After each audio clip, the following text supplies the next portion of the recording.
Olá, tudo bem? E a família, como vai? É madrugada e eu estou aqui editando um vídeo que eu quero disponibilizar para você nesta noite, que eu fiz com o Dr. Miguel Najib, advogado que esteve em Cascavel há cerca de 5 anos para tratar a respeito de educação. Na verdade, nós realizamos um fórum através da Associação de Famílias aqui do nosso município e o assunto doutrinação nas escolas foi trazido à tona. Uma denúncia muito séria naquela oportunidade era trazida até nós pelo Dr. Miguel Najib, fundador de uma ONG, de uma instituição denominada Escola Sem Partido.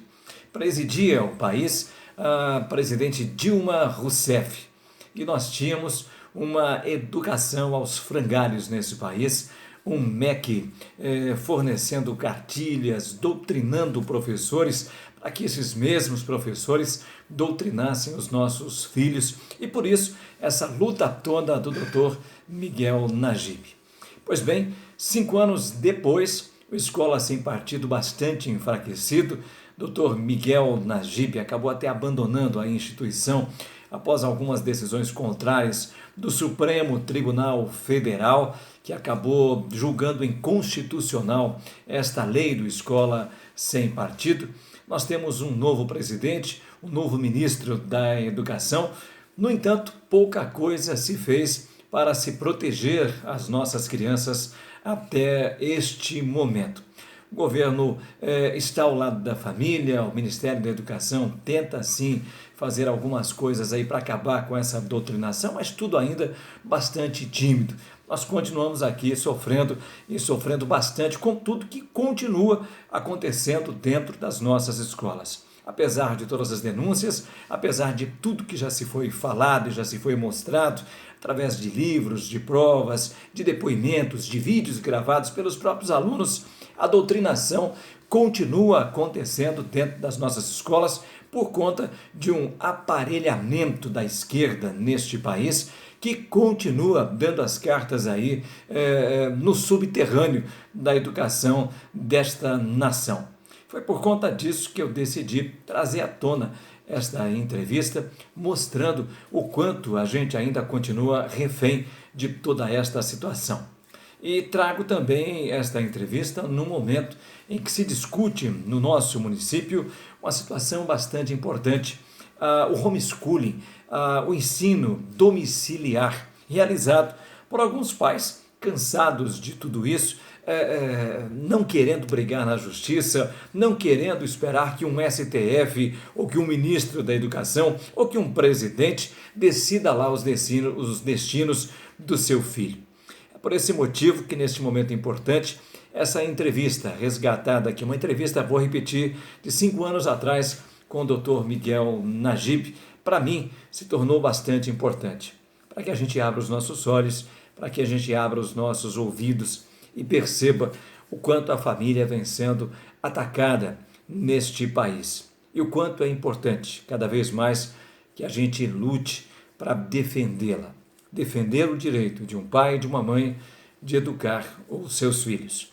Confira a entrevista que a gente fez há 5 anos atrás com o Dr. Miguel Najib e, por favor, se inscreva aqui no canal, traga o seu comentário a respeito de toda essa situação. Hoje nós temos a alegria de ter aqui na CBN o advogado, o procurador do Estado de São Paulo, ex-assessor do Supremo Tribunal Federal e criador e coordenador do site escolasempartido.org, que você terá aqui os endereços, os contatos todos aqui numa postagem no nosso site, cbncascavel.com.br, todos os contatos do Dr. Miguel Najib.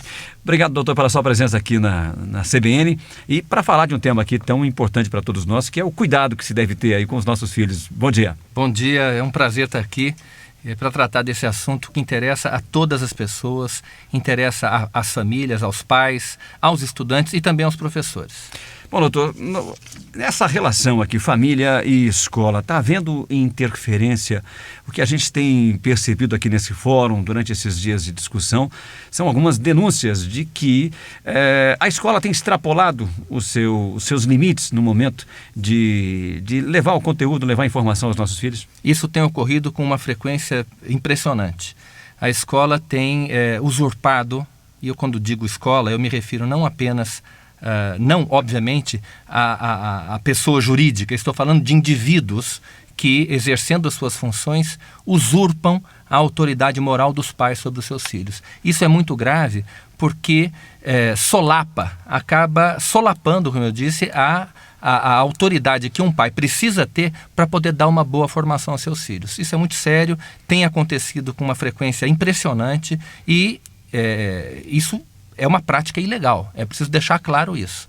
Essa prática, a usurpação do direito dos pais sobre a educação moral dos filhos, ofende um tratado internacional sobre direitos humanos, do qual o Brasil é signatário. A Convenção Americana sobre Direitos Humanos garante aos pais o direito a que seus filhos recebam a educação moral que esteja de acordo com as suas próprias convicções. Essa ação, ela não é casual, ela é orquestrada, ela é planejada, doutor? Certamente. Isto é uma orientação que parte do governo federal, do Ministério da Educação e do Ministério da Educação, do MEC, parte das secretarias de educação e também da Unesco. A Unesco tem um papel muito importante na difusão desse comportamento. A Unesco e os governos nacionais, estaduais, municipais e o governo federal incentivam o professor a promover uma determinada agenda moral, ou seja, em sala de aula. Ou seja, eles incentivam o professor a cometer uma infração à lei. O que é que se pretende com isso? O que é que esse governo está querendo com essa doutrinação? Reengenharia social. O que eles querem é implantar uma nova escala de valores. Isto parte da Unesco. A Unesco transmite esta agenda para os governos nacionais e os governos nacionais, por sua vez, transmitem essa mesma agenda aos governos locais. Isso inclui, por exemplo, a pretexto de se combater a homofobia, o que se faz, esse é apenas um dos exemplos, a pretexto de se combater a homofobia, o que se faz é promover determinados comportamentos sexuais. E se usa a sala de aula para fazer isso. Foi diante dessa ameaça que nasceu a Escola Sem Partido. O que é isso? Por que motivou o senhor a entrar nessa luta? Olha, o Escola Sem Partido ele surgiu em 2004, a partir de um problema que eu tive com a minha filha mais nova. Na época ela estava na 7ª série do ensino fundamental. Ela tinha um professor de história, a quem eu já conhecia porque havia sido professor de outro filho meu, e eu sabia que era um professor que tinha orientação de esquerda, como costuma acontecer. Os professores de história, em geral, têm têm preferências políticas bastante identificadas com a esquerda. Pois esse professor, um dia, durante uma aula, comparou São Francisco de Assis a Che Guevara.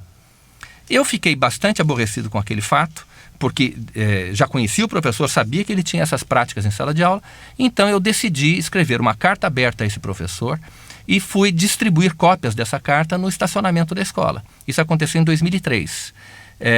A escola reagiu de uma forma... Eu distribuí mais ou menos uns 300 exemplares. E a escola me chamou para conversar, negou que aquilo estivesse acontecendo.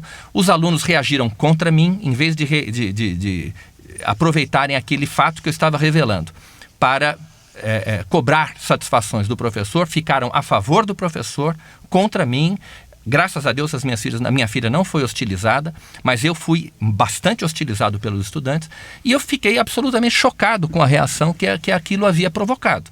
Eu percebi que aquelas crianças estavam reagindo como vítimas da síndrome de Estocolmo. É um fenômeno bastante que quem não conhece, procure conhecer sobre a síndrome de Estocolmo.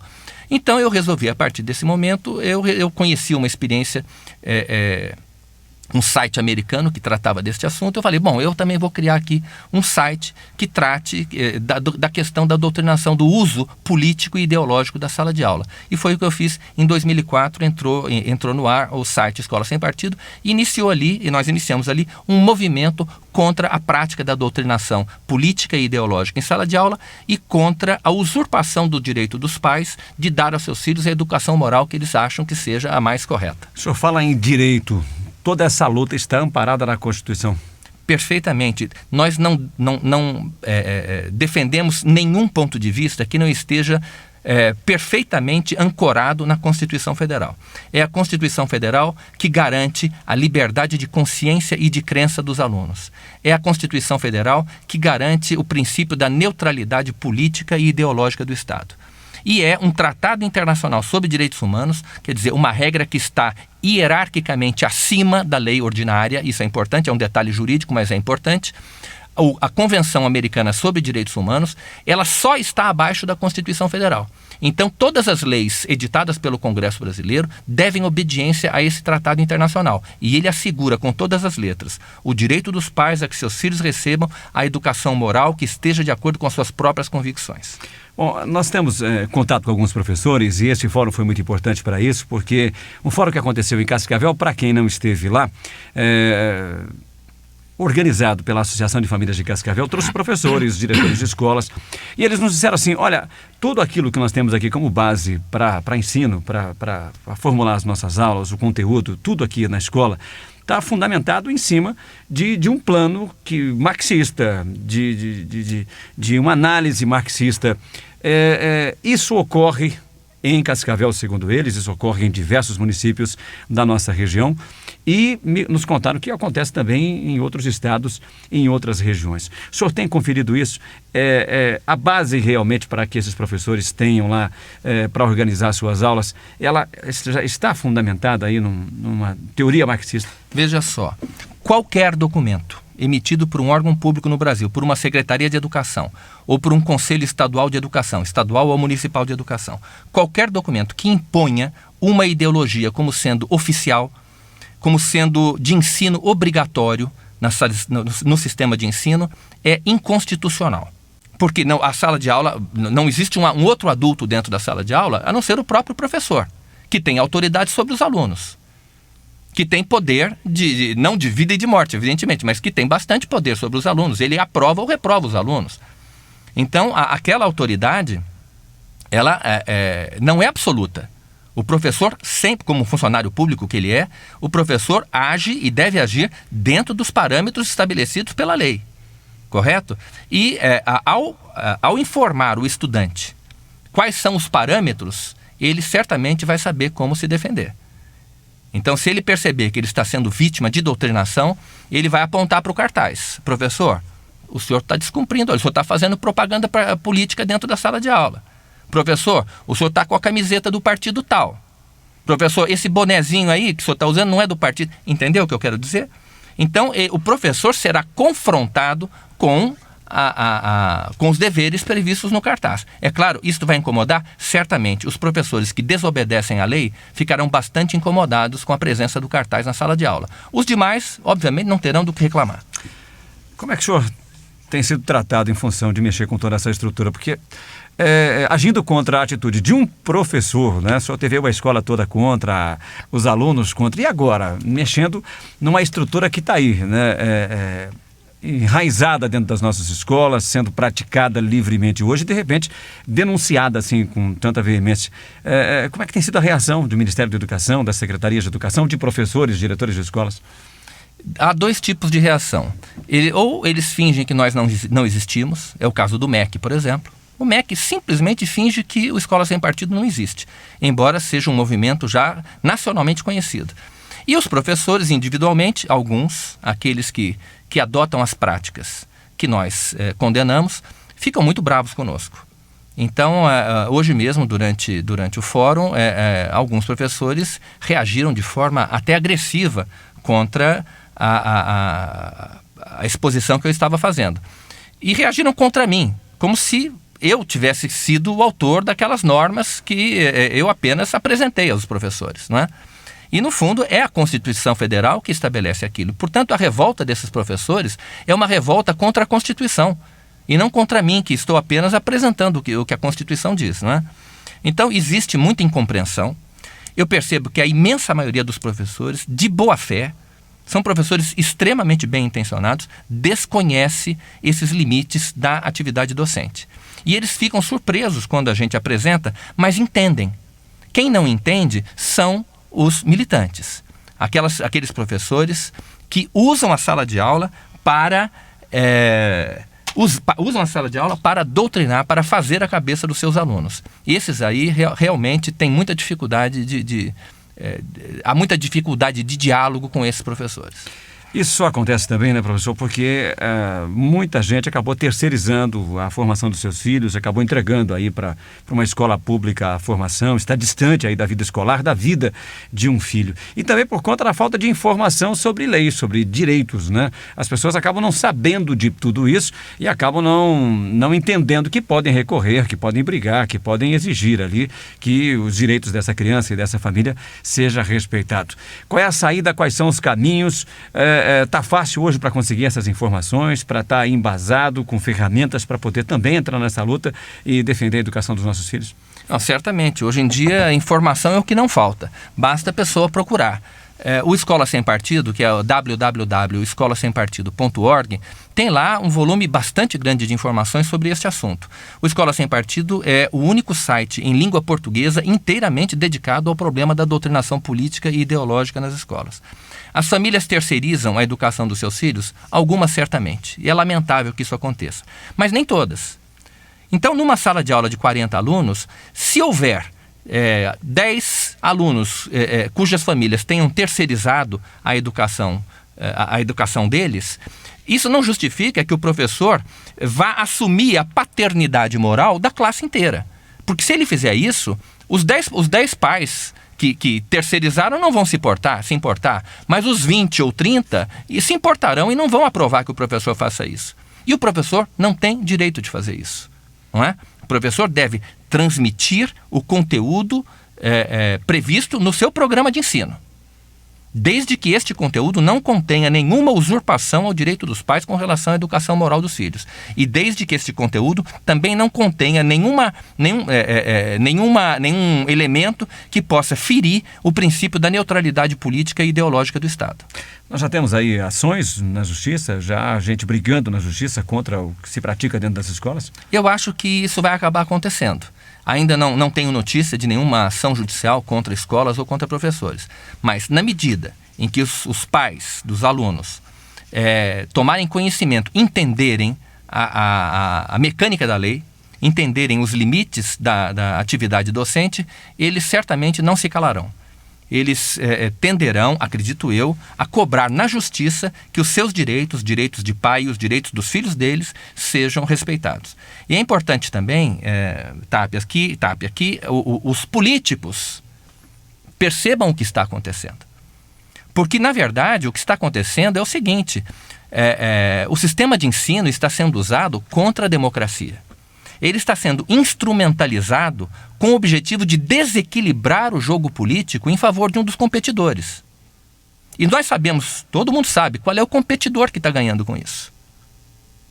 Então, os políticos, aqueles que não se identificam com a agenda ideológica, com os valores ideológicos que estão sendo transmitidos nas escolas hoje, esses políticos deveriam ficar atentos, porque eles estão sendo sabotados dentro do sistema de ensino. Ou seja, a máquina do Estado está sendo colocada a serviço dos seus concorrentes, das pessoas que competem com eles dentro da luta política. E isso é muito sério, porque isso é uma sabotagem à própria democracia. Bacana a entrevista, né? Realizada há 5 anos atrás, quero frisar isso, com o Dr. Miguel Najib, a quem eu mando um abraço neste momento, agradecendo por esse bate-papo e também pela sua luta frente ao Escola Sem Partido. A gente precisa que mais pessoas se levantem em defesa da família, em defesa da boa educação, mas principalmente se levante para defender o direito de todo pai, de toda mãe, de educar os seus filhos. A gente espera que esse direito seja respeitado aqui em Cascavel e em todos os cantos desta nação. Um abraço a todos.